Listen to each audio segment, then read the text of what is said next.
ವಿಜಯ್ ಟಾಟಾ ಒಬ್ಬ ಫ್ರಾಡ್ ಅಂತಾನು ರಮೇಶ್ ಗೌಡ ಕಿಡಿಕಾರಿದ್ದಾರೆ. ಸರ್ಕಾರದ 250 ಎಕರೆ ಜಾಗದಲ್ಲಿ ಲೇಔಟ್ ಮಾಡೋಕ್ ಹೊರಟಿದ್ದ ಅವನು. ದೇವನಹಳ್ಳಿ 100 ಎಕರೆ ಅಪಾರ್ಟ್ಮೆಂಟ್ಗೆ ಮುಂದಾಗಿದ್ದ. ಬಳಿಕ ನ್ಯಾಯಾಲಯದಲ್ಲಿ ತಡೆಯಾಜ್ಞೆ ತಂದು ನಿಲ್ಲಿಸಿದ ಅಂತ ಹೇಳಿ ಕಿಡಿಕಾರಿದ್ದಾರೆ. ಆನೇಕಲ್ನಲ್ಲಿ 22 ಲಕ್ಷಕ್ಕೆ ಫ್ಲಾಟ್ ಕೊಡ್ತೀನಿ ಅಂತ ನಂಬಿಸಿ ಮೋಸ ಮಾಡಿದ್ದಾನೆ.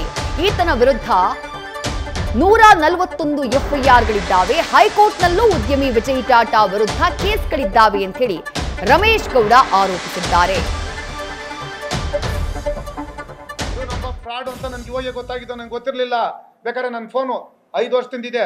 ನಾನು ಅವನ ಹತ್ರ ಮಾತಾಡಿರೋದು ತೆಗೆದುಬಿಡ್ಲಿ, ಒಂದು 5-6 ಬಾರಿ ಮಾತಾಡಿರ್ಬೋದು ಅಷ್ಟೇನೆ. ಇವನು ಇವಾಗ ಸಮಯ ಟಿವಿ ಚಾನಲ್ಲು, ನಮ್ಮ ಸಮಯ ಟಿವಿ, ಇವಾಗ ನಮ್ಮ ಪ್ರಜಾ ಟಿವಿ ನಾನೇ ತಗೊಂಡಿದ್ದೀನಿ ಅಂತಾನೆ. ಇವನು ನೋಡಿದ್ರೆ ಕ್ರಿಮಿನಲ್ಲು. ಮಾಡಲಿ, ಅವನು ನ್ಯಾಯಾಲಯದಲ್ಲಿ ಹೋಗಿ ನನ್ನ ಮೇಲೆ ಸರ್ ನಾನು ಇವತ್ತೇನು ನಿಮ್ಮ ಹತ್ರ ಮಾತಾಡ್ತಾ ಇದ್ದೀನಿ, ಪ್ರತಿಯೊಂದು ವರ್ಡ್ಗೂ ನಾನೇ ಜವಾಬ್ದಾರಿ. ನಾನೇನು ಅವನ ಮೇಲೆ ಮಾಡ್ತಾ ಇದ್ದೀನಿ ಅಲಿಗೇಷನ್ ಅಲ್ಲ, ಏನು ಸತ್ಯ ಇದೆ ಅದು ಹೇಳ್ತಾ ಇದ್ದೀನಿ.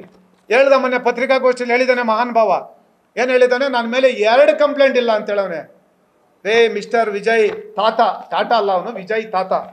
ನೋಡಿ, 2006, 7, 8ರಲ್ಲಿ ಯುರೋಪಿಯನ್ ಟೌನ್ಶಿಪ್ ಅಂತೇಳಿ ಮಾಡ್ತಾನೆ ಸರ್. ಇದೆಲ್ಲ ನಿನ್ನೆಯಿಂದ ಕೊಟ್ಟಿರ್ತಕ್ಕಂಥ ದಾಖಲೆ. ಇಷ್ಟು FIRs ನನ್ನ ಹತ್ರ ಇದೆ, ನಿಮಗೆ ಕೊಡ್ತೀನಿ. ಎಲ್ಲ ನಿಮಗೆ ಗ್ರೂಪಲ್ಲಿ ಶೇರ್ ಮಾಡ್ತೀವಿ, ತುಂಬ ಇದೆ, ಕೊಡ್ತೀನಿ. ಇದರಲ್ಲಿ ಒಂದೇ ಒಂದು ಫಾಲ್ಸ್ ಇಲ್ಲ, ಎಲ್ಲ ಪ್ರತಿಯೊಂದು ಇದೆ.